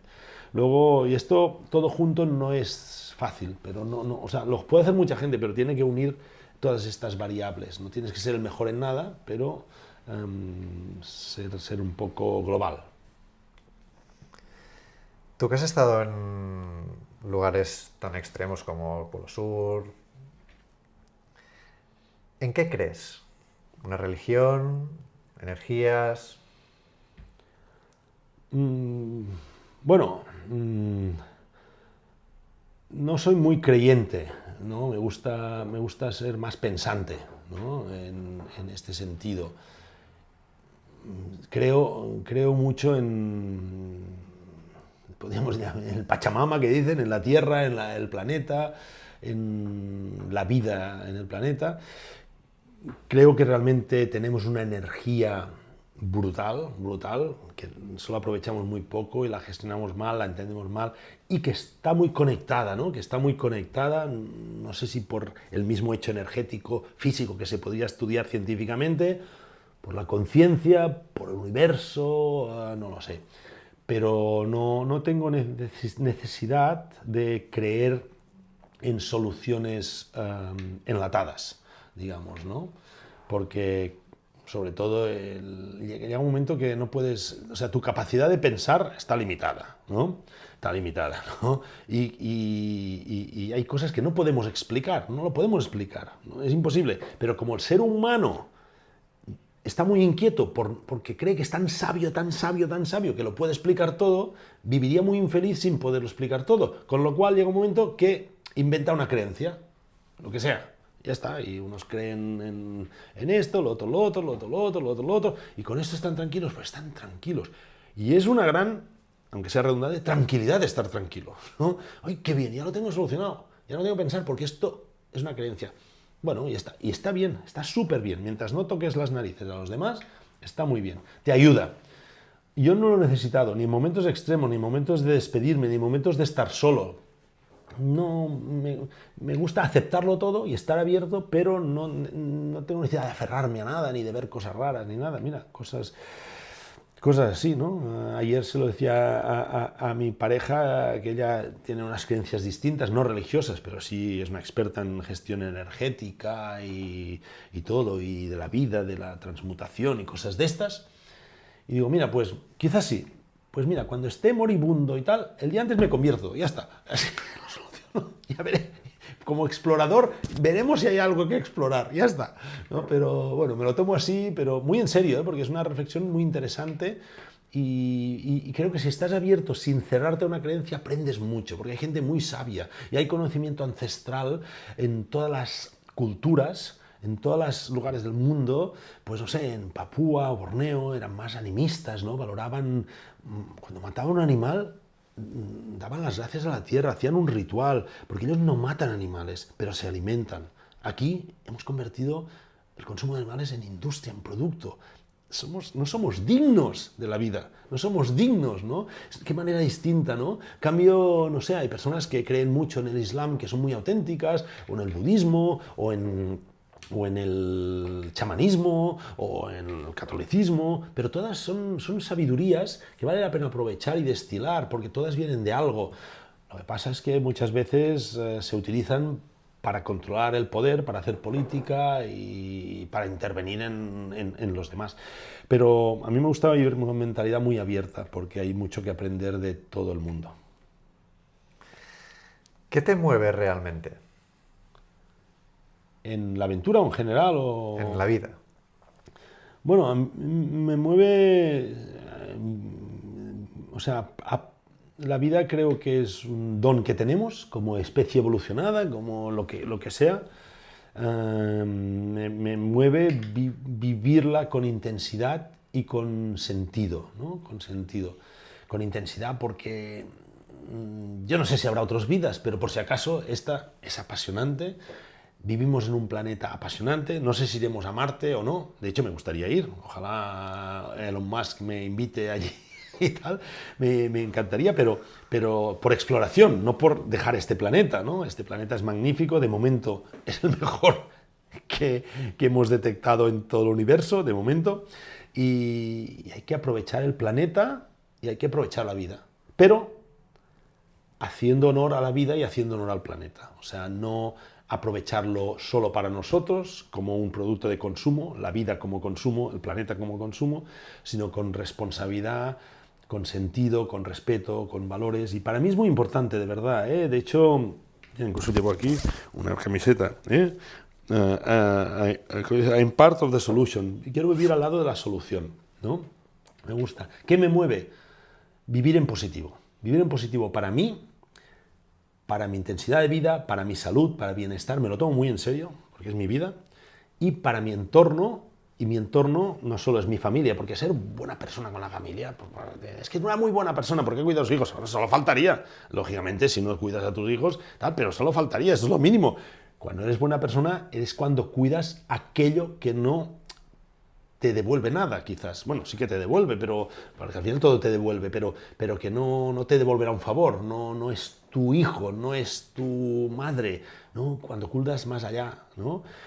Y yo me centro mucho en temas ambientales, porque no puedes abarcarlo todo, ¿no? Y al final yo he hecho una frase que creo que es mía, porque creo que la he construido muy, que creo que en la vida toda tu actuación personal, profesional, de aficiones, de pasiones, lo que sea, todo en tu vida, quizás no puedes evitar que el mundo sea una mierda. Igual no lo puedes evitar, pero seguro que puedes evitar que tú seas una mierda para el mundo. Y a mí me mueve intentar vivir una vida llena, pero no siendo una mierda para el mundo. Quiero ser positivo, sobre todo para el entorno ambiental, que es lo más social que hay, al final. Una parecida, Valentí Giró también me decía que en cualquier proyecto tiene que haber un porqué y un para qué. Yo te pregunto por qué haces todo esto. Bueno, lo hago porque me motiva y enlaza con estos valores y porque pienso que da un sentido y un propósito a mi vida. El sentido está claro, el propósito lo enlazo más con el para qué, ¿no? Una cosa es el por qué, la otra es el para qué. El para qué, el propósito lo enlazo porque todos mis proyectos, desde hace ya muchos años, como 14 o 15 años, están enlazados con un impacto positivo. Primero, en no hacer impactos negativos, lógicamente, sin ser perfectos, porque, por ejemplo, ahora me voy a Svalbard, ¿no? Y voy en avión, ¿no? Luego ahí lo tengo que compensar, tengo un plan de compensación de CO2 de todos mis proyectos, que no es la solución, pero al menos es tenerlo en cuenta, pero intentar que la actividad en sí tenga un impacto neutro como mínimo, pero luego buscarle un impacto positivo, ¿no? Ahora mismo estoy en un proyecto que empezaré a partir de agosto, en bicicleta, muy largo, es un proyecto de liderazgo y sostenibilidad, porque se puede aprovechar, porque la aventura y el deporte, aparte de disfrutar, sirve para inspirar. Aparte de disfrutar y aparte de entretener, que entretenimiento está bien, pero muchas veces nos quedamos así, disfrutar en el deporte y entretener, puro entretenimiento, Pero yo creo que inspira, y a veces puedes inspirar valores muy potentes, y a veces son valores muy plasticosos, muy facilones, ¿no? Ay, no sé qué, una causa, no sé qué, está bien, pero no llegan a nada, porque la gente no se implica, máximo recaudas un poco de dinero, pero a veces son causas más profundas que puedes inspirar y al final en ayudar a que nuestra vida evolucione de una manera positiva. Y cuanta más gente se inspire en esto, más posibilidades hay de que todos seamos agentes de cambio hacia un mundo mejor. Y es una chorrada decir esto, pero el deporte creo que es una gran herramienta de cambio, ¿no? Y no la aprovechamos bien, la aprovechamos para hacer dinero, para hacer, yo qué sé, para superaciones de cosas, no sé qué, para entretenimiento, para tal, pero muchas veces y para causas está bien, causas solidarias, que está bien y hay que hacerlo, pero muy así de greenwashing, de quedar bien, ¿no? Y tal, no sé qué, recaudar un dinero, está bien, pero no para cambiar conciencias. Y creo que debería ser para esto. Y para mí, el por qué es lo que te he dicho y el para qué un poco enlaza con esto. Después de haber conseguido hazañas relevantes, ¿no? Subir las 7 cimas más altas de cada continente, la Antártida, Dakares, ¿cómo gestionas el ego? Bueno, intento hacerme amigo de él y tenerlo controladito, porque siempre está. Y no solo está, es que a veces va bien también va bien, el ego te da ese punto honor, ese atrevimiento, ese querer brillar, ese no ser modesto, porque tampoco hay que ser modesto, hay que demostrar que hay cosas que las haces bien. Y si no, venderías patrocinio, si no, no te atreverías a hacer proyectos gordos y tal. Pero, modesto sí, pero también humilde, O sea, no hay que ser modesto, pero sí que hay que ser humilde, ¿no? En este sentido. ¿Cómo lo gestiono? Pues intento trabajarme mucho en esto, porque creo que lo más bonito en la vida es poder ir evolucionando, ¿no? Entenderte, comprenderte, aprender e integrar, ¿no? Y yo creo que es un trabajo continuo que tenemos que hacer. Hago la broma siempre, ya lo he dicho antes, que yo como cogí el ego y ya lo llevé a lo más alto del mundo, digo, estate tranquilo, chaval, que ya te he llevado ahí. O sea, que no me toques las narices. Y es chulo porque hace que no... Y sobre todo porque cuando... Aunque yo no sea un personaje conocido, pero sí que tengo cierta marca personal en ciertos entornos, pues claro, a veces vas a no sé dónde y parece que tengas que ser el que sube el puerto de montaña más rápido, el más resistente, el más rápido, y no es así. Con lo cual ahí es una cura de ego rápida, ¿no? O sea, al final eres normal o incluso menos valiente que otros y es chulo, ¿no? Porque no va de eso, no va de ego, y me permito ser libre en mis proyectos. Yo hago mis proyectos porque me apasionan, porque tienen un sentido para mi vida, para el impacto que quiero crear y intento no dejarme llevar por el ego, porque si no haría cosas mucho más notorias o mucho más, incluso en la comunicación en redes, muchas cosas que me permitiesen llegar a más visualizaciones y tener más seguidores. Intento ser fiel a lo que realmente creo que tengo que hacer en la vida, no que el ego no mande. Ahora, aunque siempre está allí. Y lo entreno así. Y es muy, por ejemplo, no sé, hace poco, subiendo el Canigó, una montaña fácil de aquí, fácil relativamente, en esquí alpinismo, nos aproximamos en bici, luego con los esquís y todo, dejamos las bicis escondidas, subimos, un día se fue complicando, viento, niebla, y a 80 metros de la cumbre nos dimos la vuelta, ¿no? Y eso es un gran entreno para el ego, porque tú quieres subir, quieres hacer la cumbre, quieres... total, la foto de niebla, no se hubiese visto nada, pero renunciar también son buenos entrenos para el ego. Yo creo que todas estas cosas te hacen ayudar a domesticarlo. ¿Hay riesgo a intentarte superarte constantemente? Yo creo que sí, te puede llegar a crear una obsesión, te puede llegar a crear mucha frustración, porque no puedes superarte constantemente. Te puedes ir superando, pero llega un momento que bien por temas físicos, bien por temas de edad, bien por temas de circunstancias, bien porque ya superarte a partir de ahí ya es tomar unos riesgos físicos quizás que lo hemos visto en muchos deportes, ahora, no sé, con el rollo Red Bull, y aparte, lo digo aquí, estoy en contra, debería estar prohibida la publicidad Red Bull, porque es como el tabaco, pero aparte es que está fomentando un tipo de deportes que yo tengo amigos, bueno, amigos conocidos, no sé, por ejemplo, en el mundo de la bici de saltos y todo esto, hay un montón de tíos con tetraplegias y paraplegias, porque quieren superarse. Claro, te superas, eres el doble mortal, no sé, bajando una montaña, uno falla, si fallas uno, te quedan en silla de ruedas, ¿no? Que puede pasar siempre, pero esto, claro, siempre buscando el límite, lo extremo, lo más radical, yo creo que nos hemos pasado un poco de rosca, con lo cual sí que hay riesgo, ¿no? Y a veces hay que saber que superarse no solo es superarlo haciendo más difícil, más rápido, más alto, más...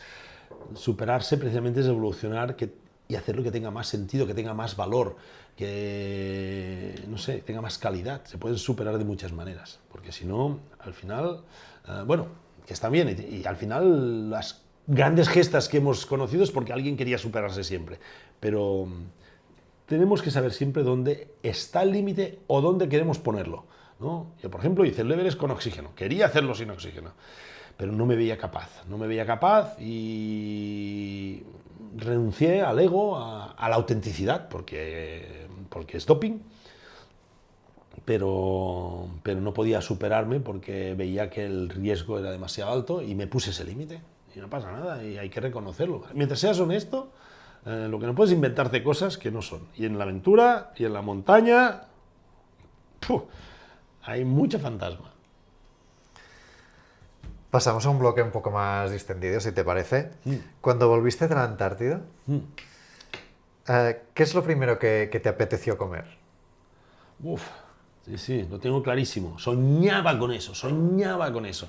Y mira, yo no como carne, soy básicamente vegetariano, ¿no? Con alguna excepción, pero en carne nunca, ¿eh? Pero en ese momento era carnívoro a tope y mi obsesión era ir a un sitio de Punta Arenas que hacían unas hamburguesas con aguacate y todo, pero además lo sé, porque lo sé de otras expediciones, que si de golpe comes mucha proteína, te pega una castaña en el estómago que te estás 2 días o 3 de diarrea, pero pagué el precio, quería pagar el precio, digo, voy a dormir en el lavabo, es igual, sentado en el lavabo, pero estaba, y me fui ahí solo, y claro, si la ración normal era una hamburguesa, me tomé 3, y postres, y cervezas, y ya me fui al lavabo, directo. Y no fue tan grave, pero bueno, pero sí. No, te iba a preguntar qué hiciste, pues ya me he respondido, ¿no? Sí. Dormir en el lavabo. Casi. Sí. A ver, ¿cómo reacciona tu cuerpo después de algo así? Porque, claro, decías que tuviste perdiste mucho peso, mucha condición física, mucho músculo. Después, ¿qué necesitas hacer también? Bueno, claro, es que en el deporte, en general, siempre, sobre todo el deporte de resistencia, necesitas entrenar y necesitas recuperar, ¿no? Y restablecer, no solo recuperar, restablecer. Por suerte, no sé, yo creo que el cuerpo siempre me reacciona muy bien. O sea, tengo un cuerpo, quizás no es el más atlético del mundo, pero sí en cuanto a lesiones, en cuanto a dolores, en cuanto a recuperación, pero bueno, escuchándolo con tranquilidad, sin prisas.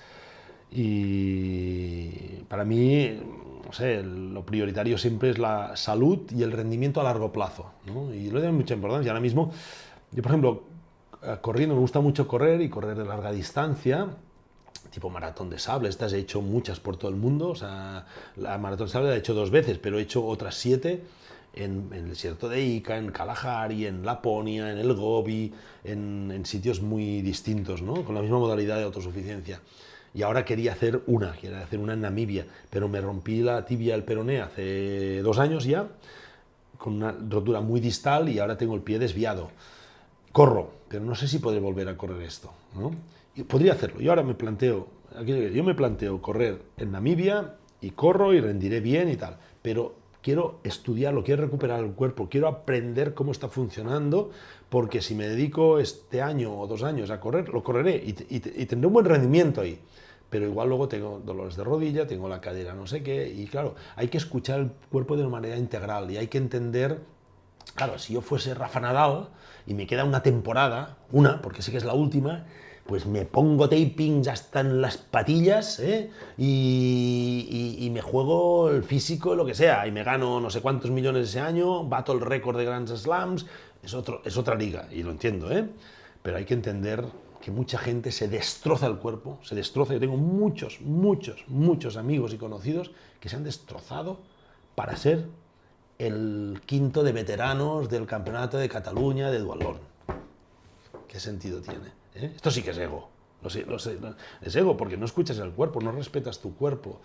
Hay que recuperarlo, hay que darle importancia y hay que tener salud y rendimiento a largo plazo, porque los que nos gusta esto, al menos los que nos gusta de manera auténtica, lo queremos hacer a los 20, a los 30, a los 40, a los 50, a los 60, y ahora estoy en los 60, pues estoy planificando mi década, ya tengo mi década más o menos planificada, estratégicamente en proyectos que quiero más o menos hacer, saldrán más y tal, y luego quiero hacerlo a los 70 y a los 80, y espera, porque hoy en día van las cosas muy tal, y ya tengo ideas para la década de los 70, de los 80 y de los 90, que ya llegará, no tengo prisa, pero hasta hay que cuidar el cuerpo, o sea que es muy importante. Sí, sí.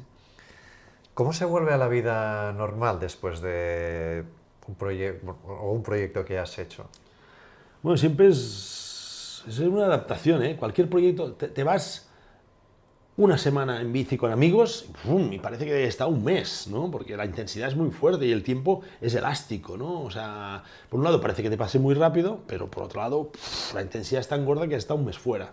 Pues imagínate hacer un Everest o cruzar la Antártida o hacer un Dakar o bajar el río Ebro en kayak integral 21 días. Son proyectos muy intensos, ¿no? Luego, claro, cuando vuelves a lo normal, es como vas a una velocidad de vida o de intensidad de tiempo que luego te encuentras con una vida repetida y rutinaria. Primero es muy importante que la vida que tengas aquí sea la que quieres. O sea, y esto también hay que trabajarlo, porque yo conozco también mucha gente de aventuras y deportes que en su vida normal no es feliz. No es feliz. En cambio, en la montaña es feliz. Está muy bien, ¿eh? Pero está muy bien sea feliz aquí en la montaña, pero no a costa de no ser feliz aquí, que hay que trabajar la vida normal, porque aunque por mucho que hagas cosas y estés muchos días fuera de casa haciendo tal, la mayoría de días estás en casa, con tu pareja, con tu familia, con tu rutina, con tu manera de ganarte la vida. Claro, no puede ser una escapada. O sea, para mí una aventura no es escaparme de casa, es hacer algo que amplía mi vida, ¿no? Que complementa, que expande, pero que aquí soy feliz. Luego hay que ser feliz en la vida normal. Y esto hay que trabajarlo, porque si no es tan fuerte lo que vives en una aventura, tan fuerte y tan intenso que no tiene sentido lo de aquí. Es que no tiene sentido, es absurdo, es absurdo. Claro, y te destruye.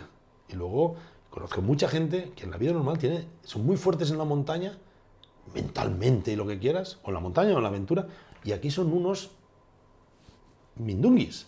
De hecho, tienen depresiones, gente que se ha intentado suicidar. Y conoces a alguna persona importante en esto. Porque no trabajan su fuerza mental y su tozudez y su perseverancia está muy fuerte aquí, pero aquí no. Con lo cual, ese equilibrio yo creo que es muy importante. Les pasa a los deportistas de élite también. Que claro, si dejan de ser de élite, frustración, qué sentido de vida tienen, ya no son tan conocidos, el post es muy importante, ¿no? Y tienen que prepararse muy bien. Yo di una conferencia en la Masía y me gustó mucho cómo preparaban a la gente, porque claro, en la Masía todos parece que tienen que ser el Messi, pero pocos llegan y muchos, a pesar de ser niños prodigio, se van o a segunda división o a tercera división o dejan el fútbol. Trabajar esa frustración le da mucha importancia y me gustó mucho, ¿no? Y luego esa dualidad. Yo era muy feliz cuando salía de casa, o soy muy feliz cuando salgo de casa para hacer una aventura y soy muy feliz cuando regreso a casa.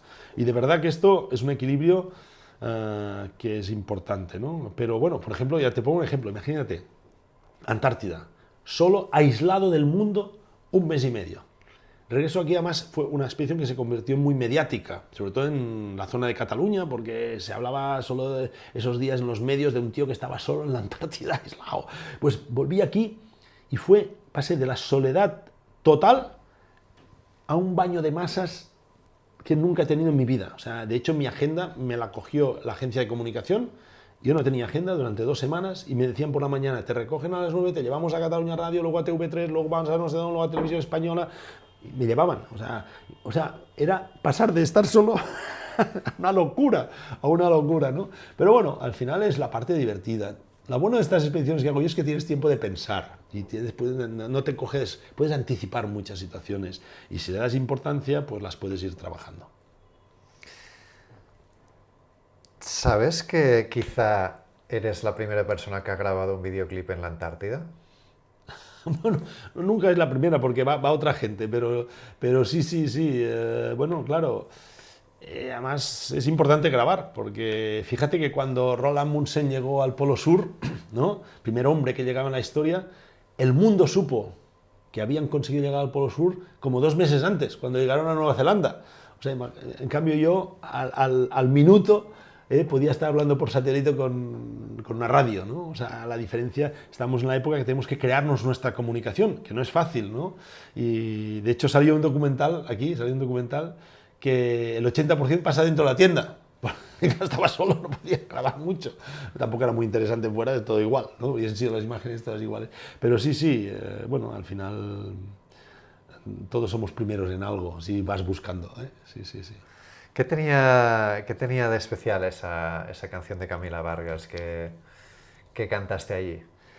Bueno, porque es una chica con la que me vinculé mucho antes de ir al Everest. Antes de ir al Everest, una asociación que entretenía a niños que estaban en situaciones críticas en hospitales, pues la mujer de mi dentista me pidió si podía ir a ver a una chica a Vallebrón. Me lo pidió mi dentista, de hecho. La mujer se lo pidió a mi dentista y cuando tienes el dentista ahí trabajando, dices que sí a todo, ¿no? ¿Qué quiere usted, señor dentista? Que además muy amigo mío el dentista. Me fui a Vallebrón, no sabía ni quién iba a ver y fui a ver a una niña que se había interesado, porque la había visto en una revista, por alguien que iba a subir el Everest, porque ella estaba trasplantada de pulmón, ¿no? Tenía un 20% de capacidad pulmonar en total. Y claro, su dificultad era respirar. Yo hablaba en la entrevista de la dificultad de respirar en el Everest, donde estás con un 40% de oxígeno respecto a Barcelona, por ejemplo.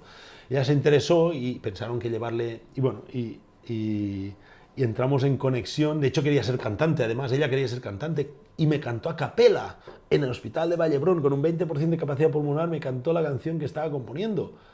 Y me quedé fue flipante. Y luego... le dije que, como para ser enrollado, le dije que le dedicaría al Everest, ¿no? A ir, le sacaría el oxígeno arriba y sin oxígeno le dedicaría el Everest y le enviaría una foto, ¿no? Y lo fui haciendo durante tal. Y ella me dijo que me dedicaría su primera canción. Pero era muy así, y dice, pero solo te la dedicaré si haces cumbre, ¿eh? Si haces cumbre. Dijo, vale, pues yo solo te dedicaré el Everest, le dije, si te voy a llevar la foto a tu casa, yo aquí no vuelvo, porque decían que seguramente no la volvería a ver. Dice, con lo cual nos dimos abrazo y tal, y nos dimos este mutuo reto. Ella tenía que estar en casa y yo hacer la cumbre. Y luego fue muy bonito, porque ya estaba antes de subir el Everest, yo antes, ya después de un mes y pico, y me informaron de que Camila estaba en casa. Y que me estaba esperando. Y fue una motivación chula. Luego desde ahí, en el Polo Sur dijimos, bueno, editamos una canción, nos unimos con una persona, editamos una canción, la grabamos, estaba muy motivada. Luego la volvieron a trasplantar de pulmón 2 veces, imagínate, hay pocas.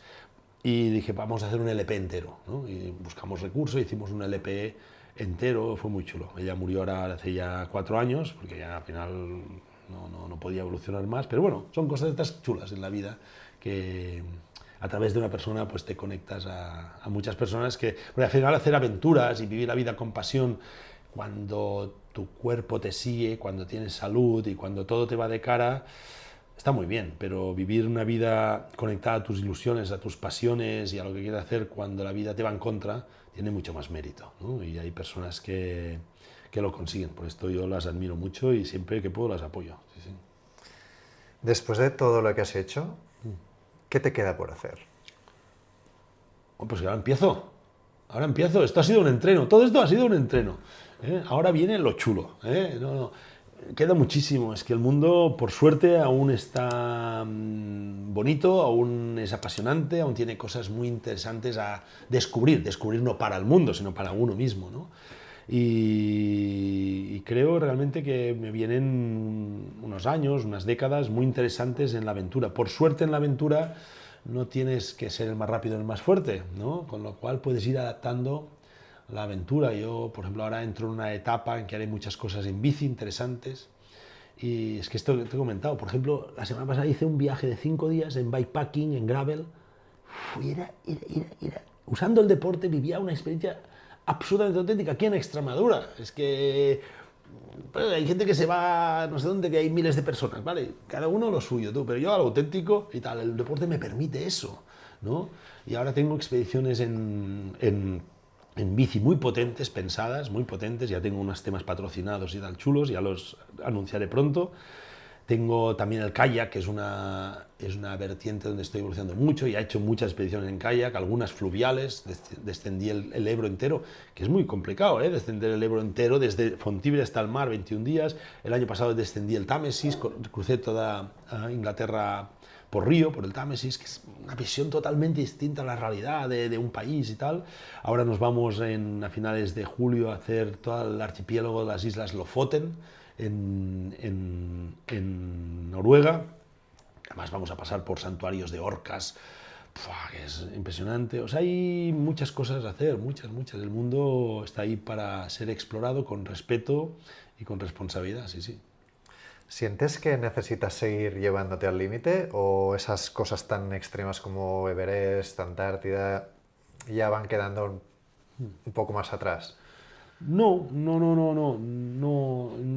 diferencio demasiado, depende de cómo me vea preparado y tampoco yo pienso que cuando voy al límite, a Antártida, estoy buscando el límite, esencialmente estoy buscando un proyecto que me apasiona, que me interesa mucho hacerlo, que forma parte de mi prioridad y a veces tiene muchos riesgos, a veces pocos, pero si los tiene, según el nivel de riesgos, acepto gestionarlos para vivir lo que quiero vivir. No los busco, yo no busco el límite por el límite.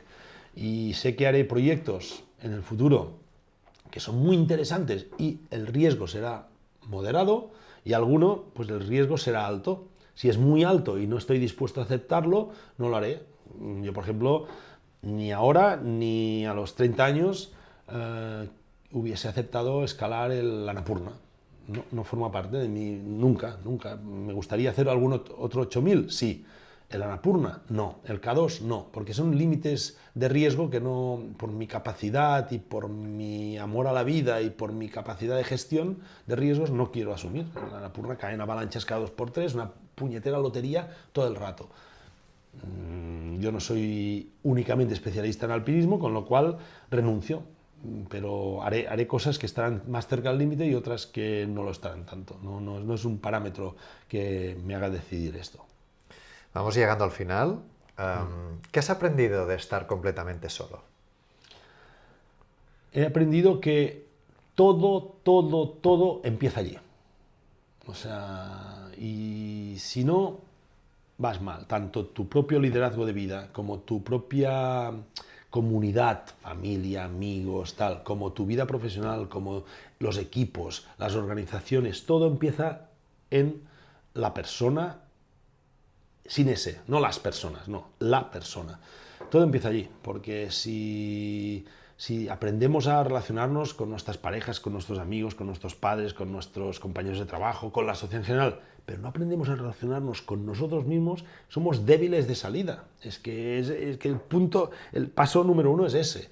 Y es una asignatura pendiente. En las escuelas no nos enseñan inteligencia emocional, no nos enseñan a gestionar, nos enseñan capacidades, que está bien, y hay que enseñarlas, pero somos personas con muchas capacidades, cada vez más títulos y capacidades, pero cada vez nos demostramos más incapaces para entender este mundo aceleradísimo en que vivimos, que no sabemos hacia dónde va, que tenemos problemas, que hay problemas, siempre te caen tortas por varios sitios, y tenemos que ser fuertes en esto. Y he aprendido estando solo que ahí no se puede fallar, porque además depende de uno mismo.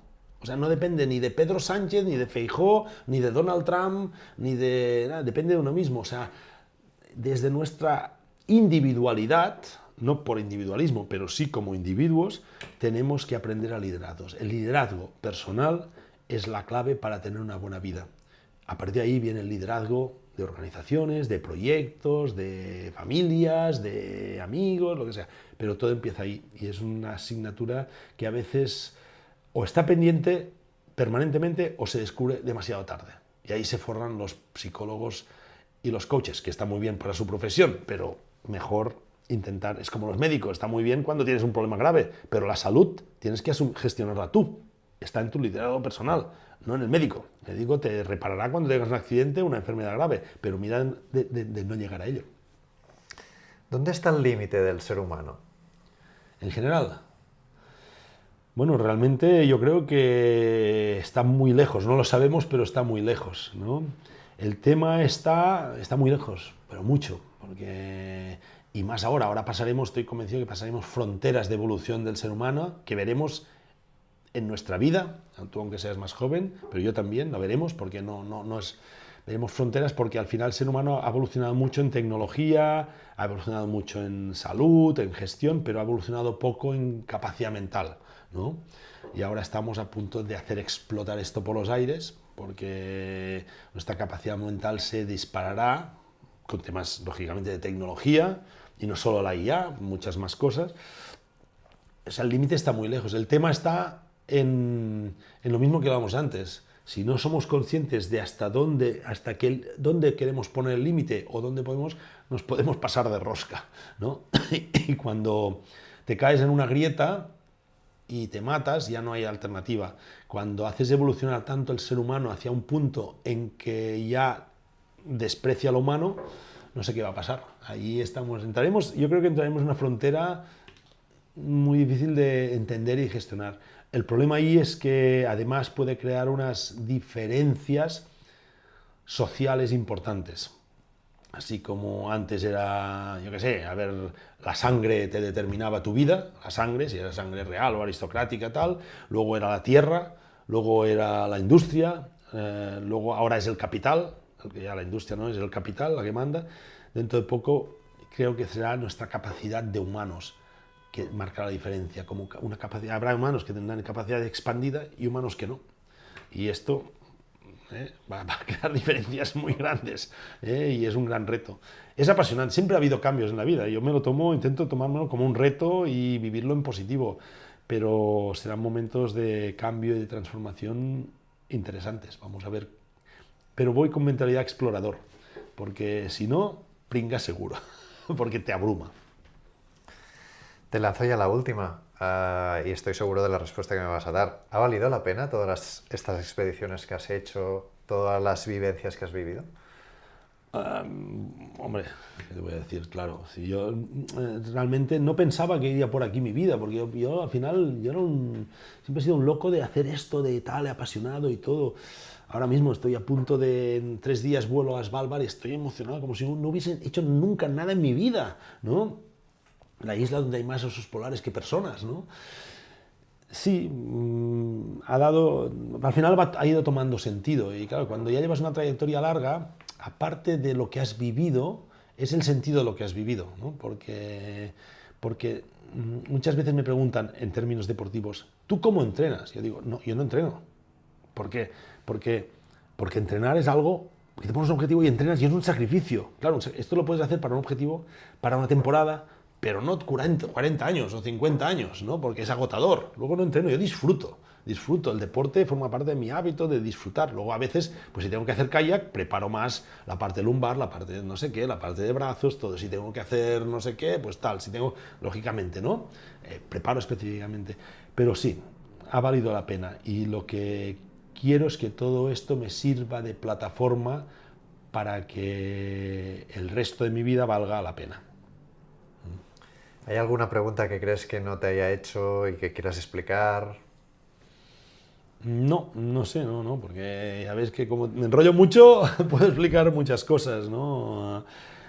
Solo decir esto, que a veces los que hemos hecho cosas un poco extraordinarias, fuera de lo ordinario, parece que queramos ser tratados o que nos trata la gente como héroes, como supermanes, como tal, y la verdad es que yo por suerte creo, y no lo digo con falsa modestia, de verdad que soy una persona con unas capacidades físicas quizás un poco por encima de la media, ¿no? Porque he podido gestionar bien mi parte física de entreno deportiva, pero estoy muy lejos de ser élite, muy lejos en nada, bueno, en nada. Y creo que no lo hubiese podido ser, ni a los 20 años, ¿eh? O sea, pero quiero decir que con las capacidades que tienes, sean lo que sean, las capacidades que tienen, con las circunstancias que tienes, económicas, sociales, físicas y tal, puedes hacer muchas cosas en la vida.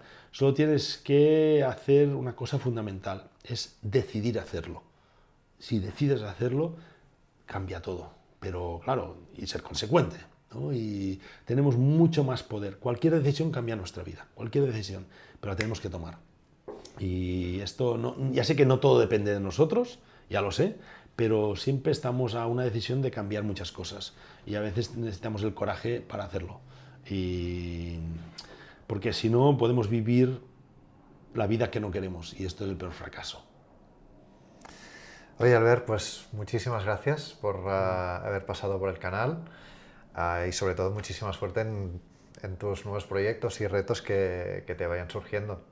Pero lo intentaremos. Creo que ha sido una charla súper chula, súper inspiradora y que os recomiendo que veáis. Nada, muchísimas gracias, de verdad. Gracias. Ya lo sabéis, si os ha gustado esta entrevista, suscribiros al canal, dejad algún comentario aquí abajo y para alguna pregunta para Albert, para mí, lo que sea, ya lo sabéis. Y nada, estad atentos porque en FMC Sport se vienen más cositas. Hasta luego.